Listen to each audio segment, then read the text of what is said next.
adalah konsep ekonomi sebenarnya ya, namanya itu asymmetric bet, dimana betnya itu nggak setimpal. Ini rewardnya itu lebih bagus daripada resikonya. Ketika dalam suatu keputusan hidup itu dihadapin, oh ini ada rewardnya ini, ya resikonya ini, meskipun resikonya itu sebesar apapun ya, lu itu harus tetap ambil meskipun risk rewardnya itu jelek. Maksudnya kayak gimana Soul? Ya, jadi kalau kita ngomongin tentang symmetric bet, ya ada symmetric sama ada asymmetric gitu ya. Nah, symmetric ini apa? Misal ya, lu bet 100 ya, 100 ribu, ada mesin, lu bisa dapat untung 100 ribu juga. Nah, ini symmetric ya, ini 1:1. Ya, ini kita sebutnya risk to reward. Sedangkan ya, asymmetric ini betnya ini, lu bet 100 bisa dapat 200 ribu gitu ya. Nah, ini risk rewardnya 1:2. Nah, setiap kalian hidup ya, kalian itu harus belajar buat ngambil sesuatu yang asimetrik. Tapi kebanyakan orang itu takut buat mengambil bet yang asimetrik. Kayak gue tadi bilang di atas sebelah sini. Kalau gue sekarang transfer lu uang 50 juta, ya terus saya gue kasih lu kesempatan buat beli golden ticket. Apakah lu bakal beli golden ticketnya? Sama kayak ini ya, kenapa 64% orang itu memilih untuk menyimpan uangnya, padahal sebenarnya itu lebih bagus 36% ya buat ambil bet ini. Nah, jadi ini ada rumusnya ya. Jadi expected value sama dengan probability of winning, terus saya berapa yang lu dapat disubtract sama probability of losing dikali berapa yang lu dapat. Nah ya, in this case ya, misal yang opsi A, ini kan opsi A sebelah sini gitu ya, ini opsi B sebelah sini gitu ya. Opsi A ya, lu pasti dapat 50 juta.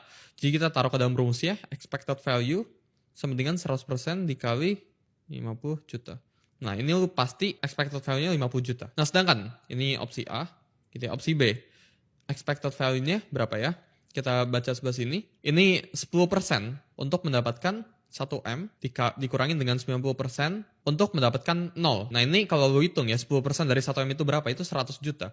Jadi ya, secara expected value, lu itu harusnya ambil bet yang B, bukan ambil bet yang A. Nah, ini juga sebenarnya terjadi dalam hidup kalian. Manusia itu lebih cenderung takut buat miskin. Karena pada awalnya manusia itu didesain sama Tuhan yang di atas. Itu bukan buat mencari wealth atau bukan buat jadi kaya. Tapi manusia itu didesain buat survive, ya buat bertahan hidup. Dan ketika manusia ini mengalami kerugian, ya mereka ini mengalami kerugian itu lebih sakit. Namanya itu prospect theory. Jadi manusia itu kalau mengalami kerugian itu 2,5 kali lipat lebih sakit daripada manusia pada biasanya. Daripada mengalami keuntungan. Hidup ini itu merupakan hidup yang kapitalis ya, dimana nggak semua orang itu bisa mendapatkan yang rata. Jadi kalau misal ya ada 100 orang buat 100 misal piring, ini gua gambarin piring kayak gini ya, ini sempit kayak gini ya. Nah, hidup itu nggak bekerja satu orang sama dengan satu piring. Ini bukan cara hidup itu bekerja. Ya, ini cara orang lain itu kasih tahu ke lo gitu. Tapi faktanya ya 5%-nya itu bakalan makan 90%-nya. Jadi 5 orang itu bakalan makan 90 piring.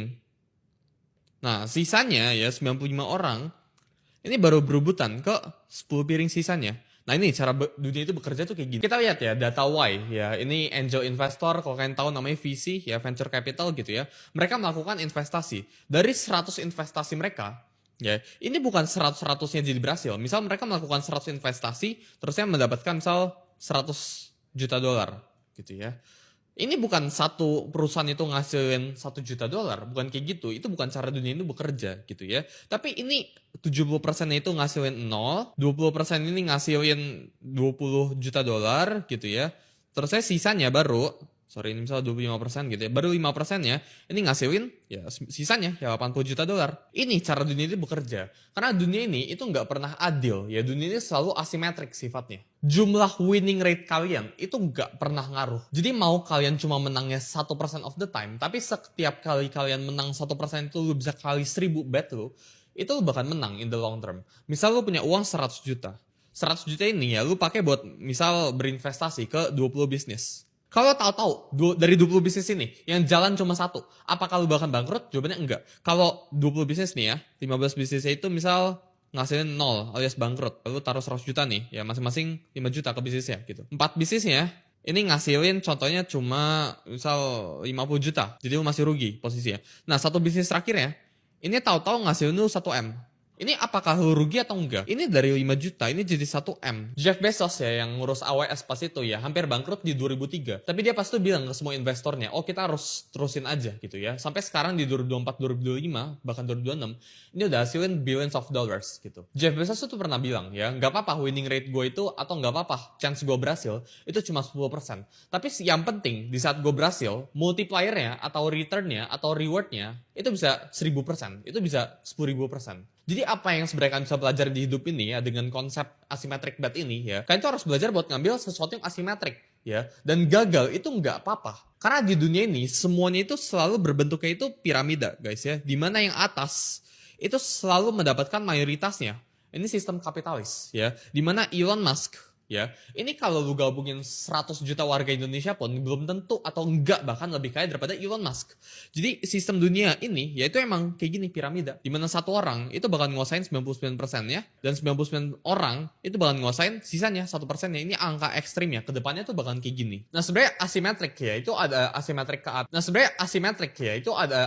Ke atas ya, ada asimetrik ke bawah. Sekarang kita bakal ambil contoh-contoh di real case ya. Nah misal ya kita langsung ambil contoh gaji bulanan ya. Gimana cara kalian pakai sistem asimetrik ini ya buat kehidupan sehari-hari kalian gitu ya. Jadi misal gaji bulanan lu, pertama kita pakai pertanyaan dulu ya, apakah ini upside-nya itu tinggi? Jawabannya itu enggak. Lu nggak bisa naik gaji 5 kali lipat dalam 1 tahun ya, kecuali lu beneran generating revenue, kecuali lu jadi sales ya, kecuali lu bukan pekerja tetap. Tapi ini upside-nya itu mungkin 10-30%, ya ini maksimal ya per tahun. Downside-nya ini lu kena PHK alias 0. Jadi apakah gaji bulanan ya ini merupakan bet yang asimetrik? Jawabannya enggak. Jadi kalau lu pengen jadi orang yang kaya banget, apakah lu bisa lewat jalur ini? Ya enggak. Tapi gue kasih tau ke lu ya di sini ya, gaji bulanan ini merupakan sesuatu yang stabil, dan stabil itu juga sesuatu mahal. Orang kalau lu pengen ngambil sesuatu yang asimetrik ya itu bisa nggak stabil. Ini again ya, gue disclaimer juga, gue bukan merendahkan orang yang punya gaji bulanan, tapi terkadang ya ada beberapa orang yang emang pengennya stabilitas dan ini stable gitu. Tapi kalau kalian yang pengen jadi orang kaya, lu nggak bisa cari stabil karena tidak ada kamu stabil dalam